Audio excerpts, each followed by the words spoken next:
శ్రీకాళహస్తీశ్వరుడి దేవాలయానికి దాదాపు 1.5 కిలోమీటర్ నుంచి 2 కిలోమీటర్ల దూరంలో ఈ కార్తీక కైలాస సదనం ఇవి ఉంటాయి.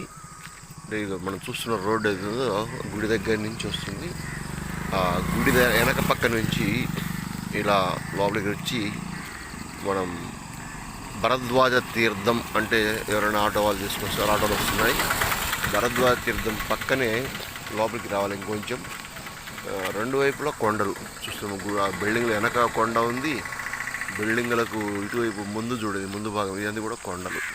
ఇలా కొండల ప్రదేశాల్లో చాలా అద్భుతంగా ఉంది. ఆటోలు కూడా ఆగిన యాత్రికులు తీసుకెళ్ళడానికి రావడానికి. అందరు కార్లు రాలేరు, ఆటోలో కూడా మనం గుడికి వెళ్ళి రావచ్చు. చాలా మంచి ప్రదేశంలో ఇక్కడ భవనాలు కట్టడం జరిగింది. యాత్రికులు కాళహస్తి వచ్చినప్పుడు దేవస్థానం యొక్క గదులను సద్వినియోగం చేసుకోవాలి.